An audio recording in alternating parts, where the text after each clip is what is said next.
Bismillahirrahmanirrahim. Assalamualaikum warahmatullahi wabarakatuh. Selamat pagi, yang kami hormati Ibu Dr. Mary Rapasau, MA sebagai dosen pengampu mata kuliah tes dan pengukuran PBSI. Kami dari kelompok 3 akan memaparkan materi lanjutan tentang penilaian berbasis kompetensi. Sebelumnya, saya akan memperkenalkan anggota dari kelompok 3. Yang pertama ada Bapak Rahmat Hidayat, ada Ibu Novianti Kristina, dan saya sendiri Sylvia Wulan Cahya.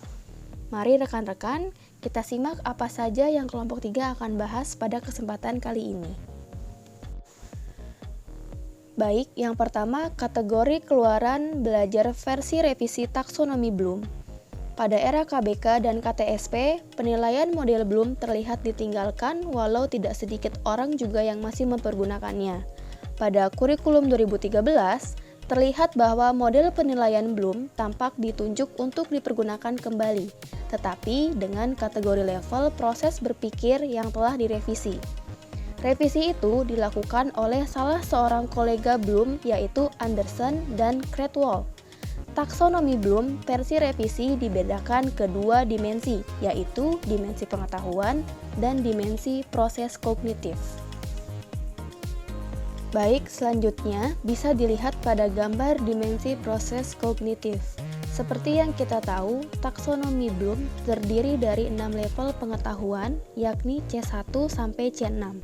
Namun perubahan taksonomi Bloom dan istilahnya adalah perubahan dari kata benda ke kata kerja, di mana sebelumnya C1 dimulai dari pengetahuan, pemahaman, aplikasi, analisis, sintesis, dan terakhir evaluasi menjadi mengingat, memahami, mengaplikasikan, menganalisis, mengevaluasi, dan terakhir mencipta. Pada taksonomi hasil revisi, kompetensi evaluasi turun ke jenjang kelima, sedangkan kompetensi sintesis naik ke jenjang keenam dan berubah istilah menjadi mencipta atau mengkreasi. Dimensi proses kognitif terdapat keterampilan tingkat rendah atau LOTS, Low Order Thinking Skill, dimulai dari C1 sampai C3, dan ada pula keterampilan tingkat tinggi atau HOTS, High Order Thinking Skill, dimulai dari C4 sampai C6. Selanjutnya ada dimensi pengetahuan, terdiri dari 4. Yang pertama ada pengetahuan faktual. Pengetahuan faktual adalah pengetahuan tentang elemen-elemen terpisah dan memiliki cirinya tersendiri, meliputi pengetahuan tentang terminologi dan elemen yang lebih spesifik. Yang kedua ada pengetahuan konseptual. Pengetahuan tentang bentuk yang lebih kompleks dan terorganisasi, mencangkup klasifikasi dan kategori, prinsip, model, serta struktur.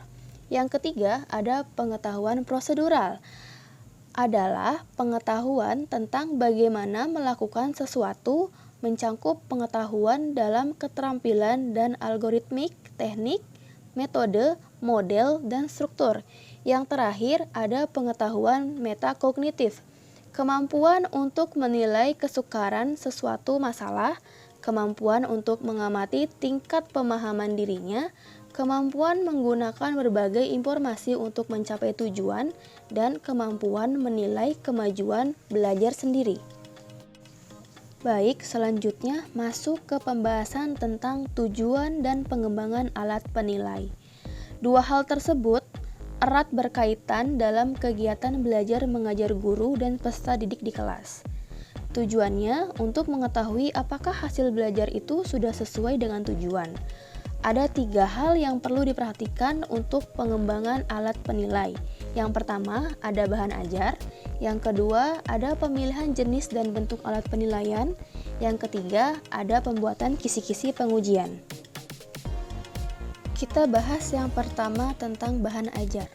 Bahan ajar dapat dipandang sebagai suatu yang penting untuk tujuan dan alat penilai, sebagai sarana tercapainya tujuan dan sekaligus merupakan sumber penyusun alat penilai. Kaitan antara ketiga hal tersebut meliputi apa yang diharapkan terdapat pada tujuan kompetensi.